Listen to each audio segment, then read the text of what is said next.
Totoo nga ba yung balitang pangit daw yung bagong Michael Jackson na movie? Bago natin pag-usapan yung bagong Michael na movie, papakita ko muna sa inyo yung nabili ko. Bumili ako ng tumbler ni Michael and also, itong popcorn bucket na hat. Ang nagastos ko ata dito around 600 something kasama na nga yung mga pagkain tsaka inumin, and for me, sobrang worth it naman din niya. Ayan o, may nakasulat pa nga na golden na Michael. Ang ayoko lang dito, kapag sinusuot mo, may tunog eh. Pakinggan nyo. Hihi!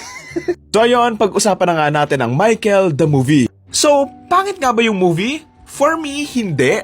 Pero it certainly could have been more para sa kung gaano nga kalaki yung taong pinagbasehan nila. Ako honestly, buong movie, okay naman. May mga times ka na napapasiyaw din yung paa ko eh. Yung tipong nagagaya ko si Michael Jackson na napapaganon din ako sa ano ko habang nanonood ako eh. Like I said doon sa isang video ko, familiar naman ako sa halos lahat ng kanta nga ni MJ, and if ganun din kayo, mas lalo nyo nga itong ma-appreciate. Ginawa nila yung sa I Want You Back, yung Beat It, yung Thriller, Billie Jeans, and marami pang ang iba, and sobrang galing ni Jafar Jackson bilang Michael Jackson. Plus points din na may resemblance sila, so kudos din talaga doon sa HMUA nila and sa prosthetics team kasi kuwang-kuha nila yung pagbabago ng mukha ni Michael eh, na may mga times nga na ang creepy tignan kasi mapapasabi ka na lang ng para talagang si MJ oh, Michael Jordan.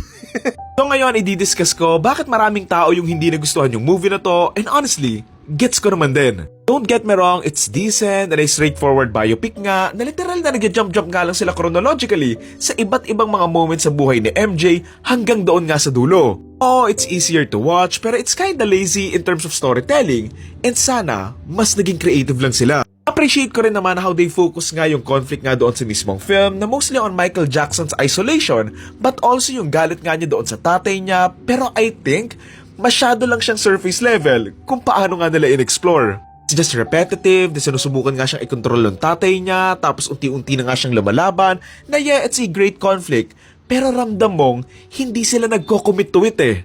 Personally, halatang halata mo that they're holding back. Siguro kasi, they don't want to offend yung ibang family members nga ng Jackson family tungkol nga sa mga kinakwento nila. Oo, open ending pa din naman na ikukontinue pa nga daw nila na obviously mas magiging crazy pa yung part 2 for sure since ayun yung mas chaotic na era ni MJ, pero kung dito lang mismo, halatang nagpipigil lang talaga sila. Na medyo concerning nga siya kasi kung dito pa lang nagpipigil na sila, paano pa kaya doon sa part 2 or sa second era nga ni MJ na mas marami nga siyang issue na hinarap nun. Maganda din naman sana yung potential nga ng conflict na it begs the question na may point din ba yung tatay ni MJ na magiging si MJ ba si MJ kung hindi niya ginawa yung ginawa niya dati? Kumbaga yung laging ang sinasabi, di ba? Thus the end justifies the means. Like I said, okay naman din yung mga recreation nga nila ng mga iconic performance nga ni MJ, pero hindi lang masyadong naipakita yung laki nun in terms of cinematography and visually. Kumbaga yung dating niya sa akin, it's a cheap imitation, lalo na kung mapapanood mo nga yung original, not the performance itself but kung paano nga nila pinresent yung mga performance na yon doon sa mismong screen. Don't want to compare, pero if titignan mo nga yung way ng pag-frame nga nila visually ng mga performance nga ni Elvis doon sa Elvis na movie, you could see kung gaano sila nag-effort to make it unique cinematically, but also making it close sa kung ano nga talagang nangyari.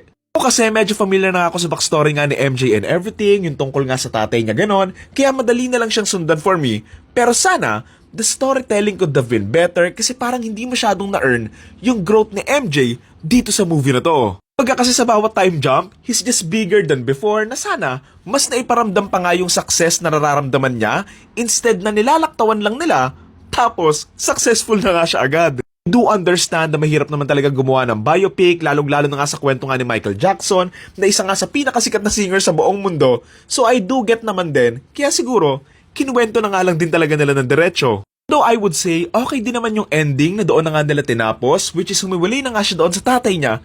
And for me, it's nice naman. Kasi nga at least in a way, the film ended with a positive note since malala na nga yung mga susunod na pwedeng mangyari. Na pwede nga rin nating sabihin na, yung ending na to, it's the calm before the storm.